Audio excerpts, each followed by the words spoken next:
Bonjour à tous et bienvenue sur la chaîne YouTube de la région Hauts-de-France. Aujourd'hui, on se retrouve pour le salon Proche Orientation et nous allons trouver ensemble le métier qui vous ressemble. Ce salon vous est proposé en partenariat avec les autorités académiques, la région académique, la DRAF et les partenaires professionnels. On arrive dans les ambassadeurs métiers, mais dans des portraits qui me tiennent beaucoup à cœur, c'est vrai, avec des personnes qui ont su rebondir, qui n'ont pas trouvé leur voie tout de suite, mais qui se sont vite rattrapés. Je reçois aujourd'hui Jason qui va nous parler du métier de développeur web. Et il est accompagné de sa formatrice Virginie, qui est une vraie coach mentale en fait. Je vous raconterai tout à l'heure. Ils ont couru ensemble à la braderie de Lille les 10 km. C'est pour vous dire la complicité et l'accompagnement et l'engagement de cette dame dans son métier. C'est vrai Virginie, hein? Tout à fait. Un engagement des équipes en général. Voilà, il faut garder une distance, mais tu es un peu une seconde maman à un moment de leur vie. On est des accompagnants. Complètement. On est, voilà, oui, oui. des partenaires. Une tata de plus. C'est ça. Jason, merci de témoigner. Merci. Jason, tu sais bien, tu es une nouvelle recrue de la région Hauts-de-France, c'est vrai? C'est vrai. Tu travailles à la région. C'est d'ailleurs toi qui travailles sur des sites web. Ouais. Tu peux nous expliquer un petit peu ta mission en tant que développeur web et on parlera de ton parcours un petit peu après. Alors, en tant que développeur web, j'organise mon temps de travail sur la création de sites web. Donc, je fais de la programmation, c'est du code, c'est un peu chinois pour les personnes qui ne connaissent pas, mais c'est un espèce de langage qui nous permet de faire des choses et d'afficher sur le web des sites. Voilà, il traduit vos envies. Donc à la région, on lui dit on veut faire un site avec tel dispositif, on fournit des textes et tout, et toi tu traduis en langage web, c'est comme ça que ça se passe. Le métier de développeur web se démocratise énormément et on en a grand besoin. Le digital s'est vraiment développé encore plus depuis la crise sanitaire, on ne dira pas le contraire. Jason a 27 ans. Il a un parcours classique, j'ai envie de dire. Il a fait un bac pro. Mais voilà, Jason, il n'a pas allé au bout de son bac pro. Il a dit non, j'arrête. Il a travaillé avec son papa cuisinier. Mais bon, c'est vrai, il travaille avec les parents. Voilà, hein, des fois, c'est un peu conflictuel. Mais bon, voilà, tout va bien. Hein. Il a 22 ans à l'époque et il dit moi, j'arrête un peu tout. Il se cherche. Et ce qui est très bien, c'est que toi, tu as un cousin qui a été force de proposition. On le salue. Salut Damien. Damien te propose de rentrer à l'école de la deuxième chance, Virginie. Tu vois, j'aurais pas de gage. On écrit souvent école de la seconde chance aussi, mais Virginie, tiens, école de la deuxième chance. Et tous les deux, c'est bien entre cousins. Toi, tu avais à peu près 23 ans. Ouais. Vous êtes rentrés à l'école de la deuxième chance pour une formation intensive, j'ai envie de dire, hein, qui est poussée par un stage de fin d'études. Tu as un oral pour le diplôme, donc c'est intéressant comme formation. C'est une formation qui te plaisait.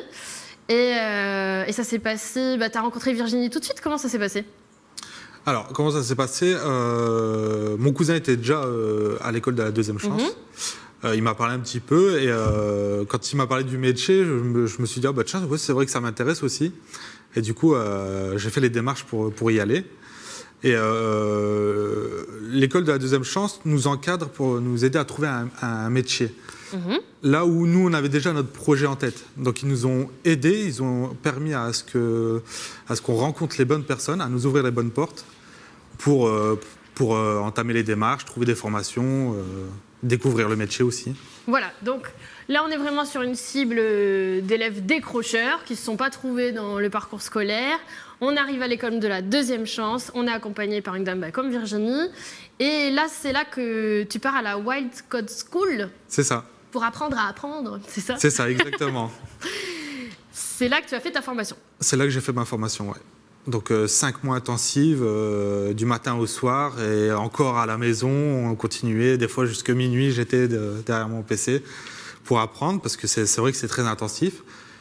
Et ça nous permet d'avoir les bases et aujourd'hui de passer un diplôme reconnu par l'État. 5 mois pour apprendre le langage informatique, les bases. Mais bon, comme tu dis, on n'a jamais fini d'apprendre. Exact. D'ailleurs, on salue Nico qui travaille avec toi sur beaucoup d'éléments de site internet et qui est un peu ton tuteur encore aujourd'hui, hein, ouais. Car tu continues toujours d'apprendre. Salut Nico, à la région. Virginie, j'ai envie que tu nous fasses part de ton témoignage, car toi tu accompagnes beaucoup les élèves décrocheurs. Voilà. C'est une vocation. Et puis c'est rigolo, c'est que tu les cernes très très bien. En Tu fait, t'es dit, lui, il croit qu'il va jouer aux jeux vidéo. Vas-y, raconte. c'est ça, en fait. À l'école de la deuxième chance, en fait, on va accompagner les jeunes de 16 à 30 ans, puisqu'à 30 ans, on est encore très jeunes, qui, pour la plupart, sont sortis du système scolaire sans qualification, sans diplôme, ou en tout cas avec peu de qualifications, pour arriver à leur propre solution d'emploi ou de formation. L'objectif est bien de s'insérer dans le marché professionnel. On va les accompagner, mais en fait, on est vraiment la seule structure où on va travailler l'individu, mais dans sa globalité, en fait. Complètement. Et c'est ce qui s'est passé avec Jason. Il y avait l'envie, il arrivait avec un projet professionnel qui était, on va dire, avancé, puisqu'il savait ce qu'il voulait faire, mais il ne savait pas comment il pouvait accéder en fait à son projet professionnel. Mais le projet professionnel, c'est une chose, mais il y a tout ce qui va avec, la posture, l'employabilité, la capacité à intégrer une entreprise ou une formation et à trouver la bonne formation qui correspond en fait à son état d'esprit, à sa motivation, à ses compétences et à ses aptitudes d'apprentissage. En fait, à l'école de la deuxième chance, on travaille bien sûr en équipe, puisque chaque accompagnement, même si Jason, comme tous les stagiaires chez nous, ont un formateur référent qui va les accompagner individuellement. Moi, en tant que chargée de... À l'époque, j'étais chargée de relations entreprises. J'ai pris des fonctions un peu plus globales sur nos 4 sites de l'école de la deuxième chance. Le chargé de relations entreprises, en fait, il va être la boîte à outils, il va être un intermédiaire entre l'équipe et le stagiaire et les entreprises pour trouver aussi, et les centres de formation, pour trouver la meilleure solution du jeu. C'est la médiatrice, en fait. La boîte à outils. Ouais, la boîte à outils. La boîte à outils. La boîte à outils, puisqu'en fait, on va les outiller, eux, en fait, sur tous leurs besoins et on va partir de leurs aptitudes, de leurs compétences et surtout leur en faire prendre conscience. Savoir prendre conscience et expliciter ce qu'on est, parce que quand on a 16 ans ou quand on en a 18 ou même 23, on ne sait pas forcément ce qu'on sait faire. Mais on sait tous faire des choses. Voilà, c'est ça. Donc, valoriser la confiance en soi. Prendre conscience qu'on a tous des aptitudes, des compétences, qu'on va les développer, qu'il faut bien sûr avoir envie de les développer. Bien sûr. Si ils ne mettent pas du leur, c'est compliqué. Comme disait Jason, Jason et Damien, ils étaient à l'école de la deuxième chance, ils étaient toujours avec l'ordinateur sur les genoux à la pause. Parce que, bon, même si on n'est pas une école, on a quand même des pauses. Ils étaient toujours avec l'ordinateur et tous les moyens, tous les petits moments où ils pouvaient travailler sur leur projet individuel, ils le faisaient en plus des séances qu'on pouvait proposer. Complètement. Mais on va vraiment travailler, et comme on disait, on a couru la course de la braderie de Lille, mais c'était une demande aussi de l'entreprise, qui à l'époque était Decathlon, en fait, qui l'a accompagné dans la montée en compétences sur le métier. Mais il y avait aussi, en fait, cette posture professionnelle, ce travail collectif, cette dynamisation. Donc on va travailler la remise à niveau, on va travailler l'acquisition des compétences et des prérequis nécessaires au projet professionnel ou aux besoins des entreprises. Et on va travailler en fait aussi la confiance, l'estime de soi, la démarche citoyenne, parce que c'est important aussi de s'engager parfois dans une démarche citoyenne pour s'engager tout court dans son propre projet. Exactement. Et le sport va en faire partie. Oui, alors le sport, on en parlera parce que tu as quand même fini chez Decathlon. Et moi, j'ai trouvé ça très rigolo quoi, comme parcours. Et le 10 km sur la braderie de Lille. Enfin, tu vois, il y a eu un Jason avant, un Jason après. On est fiers de te recevoir comme ambassadeur de métier. Ça fait vraiment plaisir. Virginie, elle est intarissable à ton sujet. Je pense qu'elle vous connaît tous très très bien. Ils m'ont surtout empêché de dormir. Elle vous cerne en fait. Elle parle souvent de posture. Mais c'est vrai qu'on va de l'avant. Tu sais, ça dépend. C'est important la posture professionnelle. Et souvent, ce qui va un peu faire défaut, alors qu'on a des pépites devant nous, tu vois. Et à l'école de la deuxième chance, eh bien vraiment, on va révéler toutes vos compétences. Et puis, on a souvent affaire à des profils de personnes, je dis ça de manière générale, mais peut-être un peu abîmées, car déçues du système, et du coup, qui se dévalorisent. Donc non, on pousse la porte de la deuxième chance. Oui, parce qu'il peut y en avoir une troisième, en fait. Oui. Et alors, bien sûr, il y en a qui sont basés en Picardie.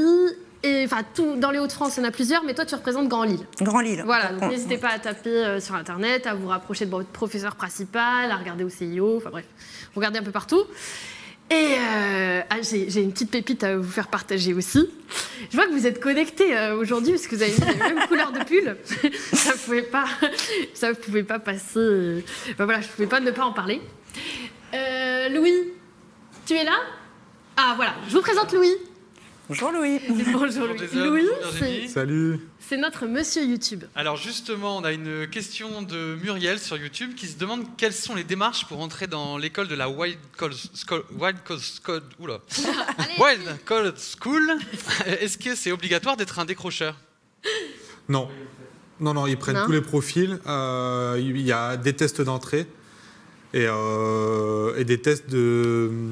Comment dire ça? Si on est vraiment engagé pour aller au bout de la formation. D'accord. Donc il ne faut pas forcément être rentré par l'école de la deuxième chance. Non. C'est une école qu'on peut contacter indépendamment. Oui. Voilà. Et c'est une école que tu conseilles? C'est une école que je conseille, ouais. Vraiment? 5 mois, c'est pas trop court. Comment ça se passe? Bah, c'est pas le parcours classique, on va dire. Ouais. Mais c'est surtout 5 mois pour avoir les bases. Après, ils nous apprennent à continuer à développer nos compétences, à apprendre d'autres langages de programmation. Ça peut être court, mais ça peut être intéressant pour quelqu'un qui en veut et qui va aller jusqu'au bout. On va en parler justement de cette formation et de ton stage de fin d'études chez Decathlon. Ouais. Ce stage de fin d'études peut déboucher sur une embauche, mais après, ça dépend vraiment du profil de chacun. Toi, ça n'a pas été le cas et comme tu dis, sans regret, parce qu'aujourd'hui, tu es à la région avec nous. Virginie, toi, tu l'avais senti, c'est là où, en fait, toi, tu es en relation avec les différents professionnels et tu sais, toi, tu sais un peu là où doit aller ton... C'est ça. En fait, c'est la particularité. Et le fait d'être à 30-35 heures semaine comme en entreprise avec nos stagiaires, en fait, on apprend à les connaître, on apprend à capter en fait leurs compétences et enfin à les connaître avant eux parfois, mais aussi à les écouter. Parce qu'à certains moments, il avait des solutions qui étaient peut-être beaucoup plus simples pour moi ou pour l'équipe par rapport à la formation. Mais l'école, la Wild Code School, je ne sais pas non plus très bien le dire, en fait, est une formation de la grande école du numérique. Donc elle est ouverte à tout le monde. Elle est ouverte à ceux qui ont des diplômes comme ceux qui n'en ont pas. Mais en fait, il existe énormément de dispositifs de grande école du numérique qui ont tous leur spécificité de formation. Et l'idée, c'est de pouvoir en fait trouver celle qui nous correspond le mieux. Complètement. Donc, le métier qui vous ressemble, je ne cesse de le répéter, mais c'est ça. Et Virginie, toi, c'est vraiment ça. Tu ne veux pas rater le petit truc qui fait voilà, que... Voilà, on a tous, en fait, notre ADN, on a tous notre fibre, et les formations, c'est à peu près la même chose. En fait, c'est pas et comme un métier dans une entreprise, on ne fera pas le même métier selon l'entreprise dans laquelle elle fait, mais il faut voir, en fait, le parcours professionnel et l'orientation professionnelle vraiment comme un parcours. Différentes étapes qui vont vous permettre, je répète, de construire votre propre boîte à outils. Et la formation que Jason a fait, c'est ça. L'avantage à l'école de la deuxième chance, c'est qu'on va construire ces parcours en partenariat avec l'entreprise. Complètement. Donc c'est vraiment un parcours gagnant-gagnant parce qu'on va répondre aussi aux besoins des entreprises de recrutement et de formation des jeunes, mais on va répondre aussi aux besoins des jeunes qui ont besoin de trouver un projet professionnel. Parfois ils en ont un, parfois ils en ont pas, mais autant construire son projet par rapport aux besoins des entreprises et aux demandes. Oui, toi tu es là pour, on va dire, mettre en adéquation tout le monde. C'est ça. L'entreprise a des besoins, l'élève aussi. Tiens, c'est le bon casting. Il y a différentes solutions, en fait. Un jeune peut rentrer chez nous parce qu'il a un projet professionnel, il n'en a pas, et aller sur un parcours classique. On a vu dans la présentation au VH aussi, on a depuis Jason et depuis Damien été un peu plus loin sur la démarche numérique. On a un vrai parcours numérique maintenant. On a même formé en fait des techniciens data center avec les plombiers du numérique l'année dernière. Vous évoluez toujours dans On évolue et on répond aux besoins des entreprises et aux besoins en fait d'un public motivé à faire quelque chose de sa vie, mais qui ne sait pas forcément comment le faire et qui a besoin d'être accompagné. De sages paroles. Bon, je ne t'interromps pas, hein, attention, hein, mais vous savez, vous êtes derrière l'écran et vous remplissez le chat de questions. Vous avez bien raison. Je bafouille comme Louis maintenant, c'est de ta faute, Louis. Alors, justement, on retrouve Louis tout de suite. Louis, tu as une question? Oui, on a une question de Zineb pour Jason qui se demande concrètement, dans le fond, qu'est-ce que le métier de développeur? Quelles sont les tâches effectuées? Qu'est-ce qu'une journée type pour toi?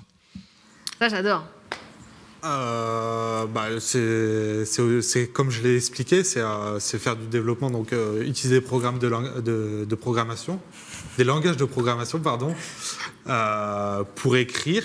En fait, c'est compliqué à expliquer parce que c'est une partie qu'on ne voit pas. Nous, utilisateurs, on voit un site, on voit des formes, et nous, on paramètre derrière tout ce qui se passe devant à l'affichage. Bon, en résumé, c'est une journée de travail derrière un ordinateur. C'est ça. Ça, c'est surtout comme ça que je résumerai. C'est beaucoup d'échanges. Ouais. Donc, voilà, c'est là au niveau de la posture. Si on est moins à l'aise en relation humaine, parce qu'on est plus, on aime bien être derrière l'ordinateur, là, il va y avoir du contact humain, puis il va y avoir beaucoup d'échanges pour traduire ce qu'on veut donner sur le site. Et on reste un exécutant de la demande. Oui. C'est ça, voilà. Donc une journée, les horaires, tiens, c'est curieux, mais c'est important pour nos jeunes. Alors moi j'essaye de venir tôt le matin. Tu peux t'adapter, en fait, tu peux adapter. C'est ça, je peux m'adapter, ouais. Ça, c'est Après, bien. On a une base horaire sur laquelle on doit respecter. Mais après, ça dépend des entreprises. Il y a des entreprises où on est un peu plus libre, il y a d'autres non. Là, j'ai une base horaire à respecter plus ou moins, et après, je module un peu comme j'en ai envie.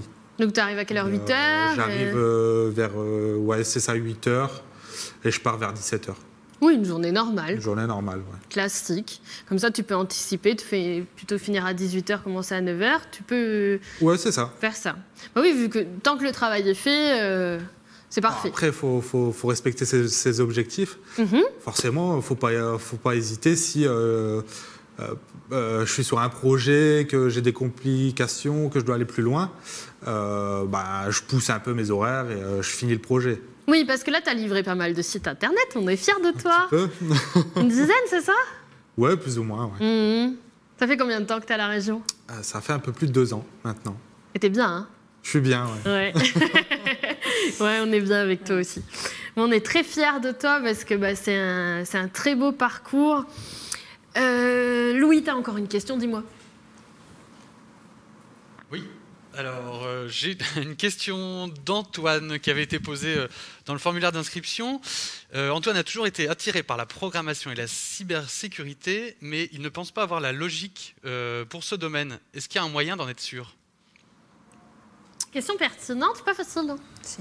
Je peux déjà y répondre en partie, en fait. Je tourne vers Virginie. Oui, en fait, si on est attiré par les métiers du numérique et notamment du développeur web, et d'ailleurs, si on parlait des tests d'entrée ou en tout cas de l'entrée dans les grandes écoles du numérique, c'est un métier sur lequel, de toute façon, Jason l'a bien dit, on se forme toute sa vie et on peut commencer à se former tout seul. Il existe des sites comme Open Classroom ou autres, mais vous allez voir vos enseignants, ils vont vous les donner, qui vous permettent en fait déjà de valider des niveaux qui sont les niveaux qui vont être demandés en fait pour les entrées sur les formations, que ce soit les formations, on va dire académiques, ou que ce soit les formations de la grande école du numérique. Donc apprenez à développer vous-même puisque vous en avez les moyens. Vous allez voir si ça vous attire ou si au bout d'une journée, voilà. Si ça vous plaît, vous allez très vite monter en compétences et après continuer en formation, d'acquérir, comme disait Jason, les bases pour continuer d'apprendre toute sa vie. Puisque de toute façon, la programmation, et je vous en parle aujourd'hui, mais j'y connaissais rien du tout avant qu'il arrive à l'E2C. J'avais vraiment l'impression que les informaticiens faisaient exprès de parler un langage que je ne comprenais pas pour me paumer. Mais voilà, en fait, on va vraiment apprendre et de toute façon, le langage informatique ne sera pas le même dans 6 mois qu'aujourd'hui. Donc, il va falloir continuer. Évolue, ouais. Donc, commencez à vous former. Vous avez tous les moyens, en fait, maintenant, sur Internet pour le faire soi-même. Mais je leur dis depuis ce matin, on commence à vieillir quand on a fini d'apprendre. Alors voilà, tu ne peux pas vieillir, Jason. Tu continues.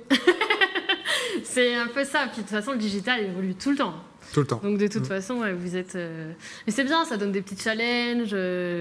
Moi, j'adore. Puis vraiment, quand je vois tous les deux, je vois que voilà, toi, tu es fier de ce qu'ils deviennent. On va continuer les questions, mais juste avant les questions, je voulais vous dire, le mode de financement d'une formation peut être... sur dossier, on peut financer un projet. C'est justement l'objectif de contacter l'école de la deuxième chance, c'est d'être aidé pour des dossiers de financement. Parce que souvent, les élèves décrocheurs ont un profil particulier et socialement ne peuvent pas se permettre de financer une école assez chère. Toutes les grandes écoles du numérique, en tout cas... parfois toutes, sont gratuites, ou en tout cas, il y a moyen de trouver les financements au cas où. En tout cas, on est accompagné par rapport à ça. Et nous aussi, on va vous aider à trouver la bonne solution. Donc, vous inquiétez pas, les formations sont totalement gratuites. Voilà, toi, elle t'avait trouvé une stratégie parce que celle que tu as intégrée était payante. Exact. Quand je parlais d'ouvrir des portes, ça en faisait partie. Sans l'équipe de la deuxième chance, tu n'aurais pas... Et sans Decathlon, parce que chaque parcours est différent. Donc, Decathlon a accompagné sur la montée en compétences en numérique. Mais à cette époque, on n'avait pas l'intégralité des financements et ils ont mis la part complémentaire pour lui permettre d'accéder à la formation. Oui, puis ça peut être avantageux aussi pour les entreprises. Oui. C'est donnant-donnant. Bien sûr, parce que ça permet, alors même si Jason n'est pas resté dans l'entreprise, ça permet aussi d'en parler des métiers et de trouver des futurs collaborateurs parce qu'ils se seront dirigés comme les jeunes aujourd'hui sur ce métier-là. Donc. Oui, n'hésitez pas, la chance, ça se provoque. On va partir tout de suite. On te voit au travail, Jason, tu te regardes, t'es là. Oui, c'est toi, c'est bien ta barbiche. Et on t'a reconnu. Oui, on est allé vous filmer vraiment dans votre cadre de vie. C'est ce qu'il y a de mieux pour montrer, votre métier dans sa réalité. Donc, tu vois, je disais pas le contraire, tu es derrière un bureau avec ton ordinateur. Exactement. Mais Louis me dit dans l'oreille, Margot, j'ai des questions. Oui, j'ai une question de Corentin qui se demande si les offres d'emploi sont nombreuses dans ce domaine. C'est vrai ça. Alors oui, Corentin, je peux déjà te dire oui, parce que le digital a explosé et on manque de développeurs web. Et ils font oui avec la tête. C'est exact. Tout à fait. Oui, hein. T'es d'accord, Virginie? Tout à fait. Là, honnêtement, avec la situation sanitaire, on a de plus en plus de grosses entreprises qui se sont engagées à nos côtés, même en visio ou à distance, et des grosses entreprises du numérique qui peinent à recruter. Qui ont des besoins, donc oui, bien sûr. La rapidité de réaction, le click and collect, enfin, on n'a connu que ça. Après, ça c'est compliqué, c'est des sites de vente en ligne, c'est d'autres particularités. Donc des fois, c'est compliqué. Et il y a plein de métiers différents, en fait. Plein de métiers différents. Et le web, oui, il n'attend que vous. Franchement, ça, vous pouvez y aller les yeux fermés. Et même pour vous-même, parce que des fois... on fait une formation et puis ça va vous servir pour vous développer votre propre commerce. Ça, c'est vrai aussi. Ça peut aider. Donc vraiment, n'hésitez pas à pousser les portes du web. Tout le monde en a besoin aujourd'hui. Vraiment. Même, tu vois, on monte une petite association, hop, on fait le site. Enfin, il y a toujours besoin d'un Jason. Tout le monde a besoin d'être Jason. Super. Donc, 25-27 ans, ça fait 2 ans. Ouais, t'es arrivé en 2018 à la région. On a salué Nicolas, tout le monde. Ah ouais, tu connais Bertie, Louis, Heidi. Ils t'embêtent des fois, ils te demandent plein de trucs aussi. Ouais, c'est ça. Le développeur web, est-ce que c'est une charge mentale forte? Est-ce qu'on se dit, ça va être compliqué de traduire justement ce qu'on me demande? Comment tu l'abordes, toi? Non, moi je prends les informations. Après, c'est du travail en équipe en fait. C'est pas, ils me disent voilà c'est ça. Moi j'essaye quand même de les conseiller, de leur dire ce serait mieux de partir dans cette direction-là. Puis on trouve toujours un arrangement et puis tout le monde est content. T'as progressé dans le relationnel depuis que... Ouais, pas mal, ouais, quand même. J'étais plutôt réservé, timide, et ça m'a permis de me développer. Déjà, l'école de la deuxième chance m'a permis de me développer sur ce côté-là. Et aujourd'hui, je suis beaucoup plus à l'aise. Je suis là aujourd'hui. Tu l'as vu évoluer, toi, hein? Oui, en fait. La posture, tu parles toujours de posture. Mais je l'ai mis régulièrement dans cette situation, en fait, d'être le témoin de son propre parcours, etc. Donc, oui, c'est obligatoire. Mais de toute façon, son premier entretien, il l'a complètement loupé. C'est vrai, oui, voilà, il l'a complètement loupé, puisque il souhaitait rentrer dans une entreprise où l'esprit d'équipe devait être important et il n'a pas su le transmettre à ce moment-là. C'était une entreprise bien sûr sportive et que quand on est en situation de décrochage, en situation, on va dire, compliquée personnelle, c'est pas forcément la priorité qu'on a. Donc obligatoirement, toute la posture, hein, mais même la posture, le physique a changé, mais c'est le cas pour tous nos stagiaires une fois qu'ils sont à l'emploi. C'est pour ça qu'on leur fait aussi comprendre que parfois, c'est le fait de rentrer sur le marché professionnel, dans le monde de l'entreprise, qui va leur permettre aussi de savoir quel est le métier qu'ils feront plus tard, parce qu'on n'a pas... Donc, développeur web, en général, c'est un métier de passion, mais parfois, c'est le premier métier qui va déterminer la suite. Complètement. Je suis complètement d'accord. Et on continue les questions avec Louis. Louis, dis-nous tout. Oui, Margot, on a la fameuse question, quel est le montant du salaire d'un développeur? Très, très importante question. Alors, le montant du salaire. Oh, c'est une bonne question. J'ai plusieurs exemples. Moi, aujourd'hui, j'ai un salaire qui tourne aux alentours des 2000 € net par mois. Ouais, moi j'ai 1980 € net par mois. Ouais, enfin ça varie. Par exemple, mon cousin qui est aujourd'hui en poste plutôt dans le privé, lui, il est aux alentours des 1700. Donc c'est quand même assez confortable. Complètement. On va pas se le cacher. Confortable aussi, j'ajoute, parce que j'ai quelques informations avec ma fiche métier. 92% de CDI, 3% de CDD. Donc après, ça dépend. Si on a une logique entreprenante, bah aussi, on peut ouvrir sa société.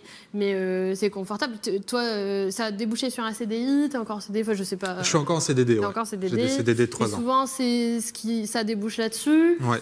Il y a des contrats d'apprentissage en Hauts-de-France. Alors, tendance à la hausse au cours des 3 dernières années. Ça, c'est des infos Pôle emploi, etc. Mais c'est normal, quoi. Et plus de 4540 projets de recrutement en cours, dont 50 saisonniers. Alors c'est marrant, il y a des projets saisonniers, mais oui, c'est des projets en fonction des tendances et des saisons. Voilà, après, on en a un peu moins, mais bon. Et en France, ouais, ça représente 20 000 emplois salariés, non salariés. L'âge moyen est de 38 ans. Bon, oui, c'est la génération aussi qui a été concernée par le digital et qui s'est engagée là-dedans. Alors pourquoi? Ça, je ne sais pas. 76% d'hommes, 24% de femmes. Donc peut-être que ça plaît plus aux hommes. Ça, je ne sais pas trop. Virginie, il n'y a pas de cliché là-dessus? Il n'y a pas de cliché. Si, bien sûr. La notion du plafond de verre que les jeunes filles peuvent se mettre parfois, c'est comme pour le métier d'ingénieur, de toute façon. On va parfois se l'interdire ou croire que ce n'est pas fait pour nous. Donc voilà, c'est vraiment de croire en ses capacités, mais ils ont toute leur place et au contraire, ils seront accompagnés. C'est des habitudes ou en tout cas... La société, ce matin je faisais le métier d'infirmier, 14% d'hommes, tu vois. C'est plutôt... et puis on va souvent se diriger vers le métier qu'on connaît, en fait, les métiers de son entourage. Et il y a plein de métiers qu'on ne connaît pas, donc c'est pas forcément celui sur lequel on va aller. C'est vrai que la génération de 38 ans était plutôt une génération, on va dire, masculine. Mais donc du coup, les parents, ou en tout cas les personnes de notre entourage, sont peut-être plus des hommes. Mais c'est un métier qui est très ouvert aux femmes et on accompagne autant de jeunes femmes que de jeunes hommes sur le métier. Oh bien sûr. D'ailleurs, elles sont derrière l'écran, les demoiselles, elles écrivent des questions. Enfin là, il y en a une qui nous arrive, alors d'une fille, d'un garçon, je ne sais pas. C'est Louis qui va nous la donner.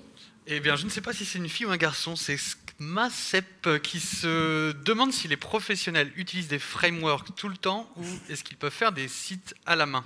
On traduit. Alors, un framework, c'est un espèce d'objet qui va faire le code à votre place, plus ou moins.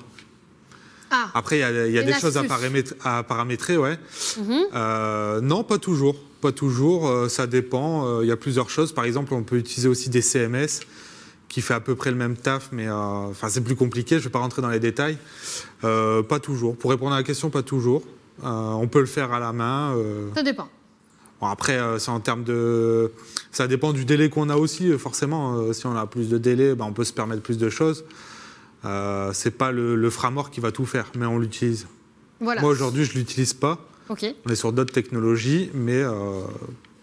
Si ce métier vous intéresse, si vous voulez le découvrir, si vous voulez faire un petit stage pendant les vacances scolaires, sachez que la mission Proche Orientation vous propose de vous faire votre convention de stage. Une fois que vous avez trouvé l'établissement, vous contactez via le site procheorientation.fr l'équipe et la mission Proche Orientation vous permettra de découvrir ce métier en vous fournissant une convention de stage en dehors de votre formation initiale. Ça, c'est super important. Je pense que c'est ce qu'il y a de mieux à faire. Et puis souvent, une belle rencontre suscite une vocation. Donc peut-être vous allez faire un stage à côté de Jason. Toi, tu es encore en formation perpétuelle. Il faudrait peut-être être à côté de Nico, tu vois, comme tu dis. Mais ça te plairait de transmettre, toi, à nouveau ?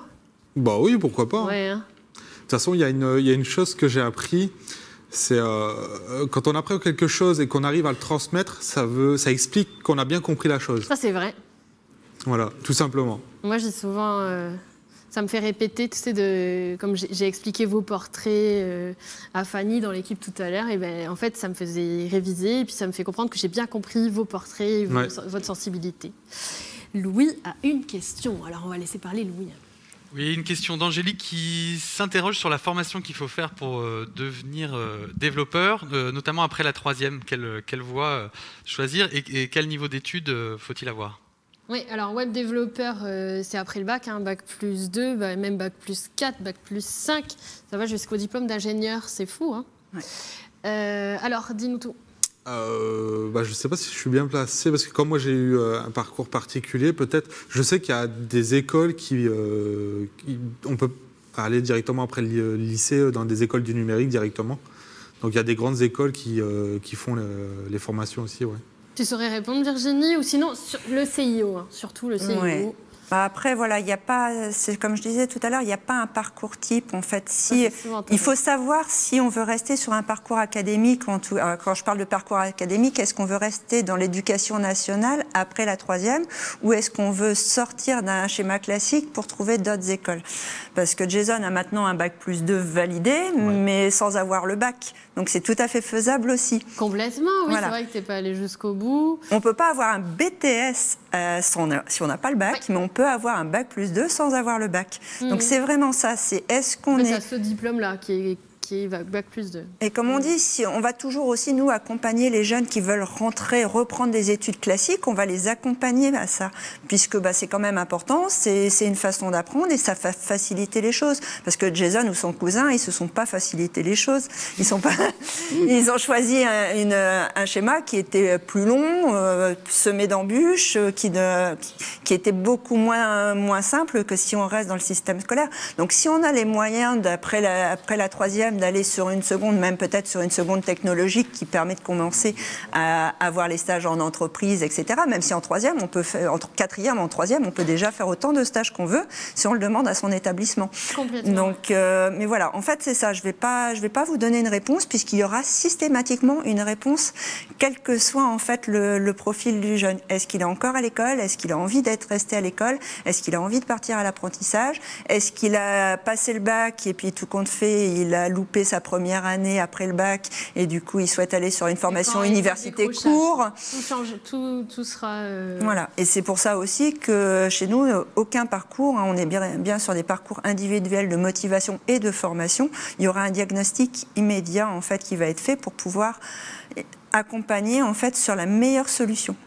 Un diagnostic, ça me permet de vous suggérer de jouer en ligne sur le site procheorientation.fr. À travers une intelligence artificielle, eh bien, on va cerner un peu votre caractère, vos compétences et peut-être avec ce qu'on aura appris sur votre personnalité, vous suggérer des métiers. Je vous suggère d'y jouer plusieurs fois. Ça dure 5-6 minutes. Dès l'entrée du site Proche Orientation, c'est super facile, on le trouve ce petit jeu en ligne. Si vous avez décroché, si vous avez arrêté vos études, si vous n'avez pas le bac, eh bien, tout est possible. Il n'y a que vous qui en mettez les limites, c'est vrai.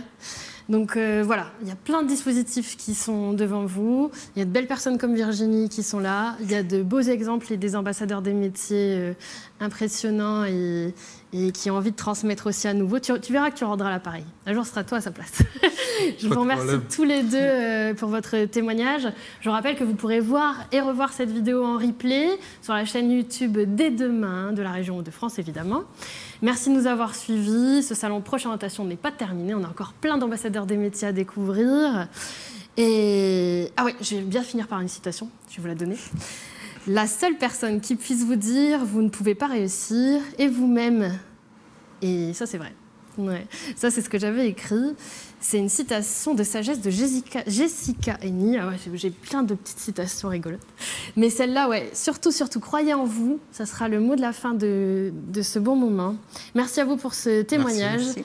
Et je vous dis à très vite pour découvrir de nouveaux métiers et de nouveaux parcours.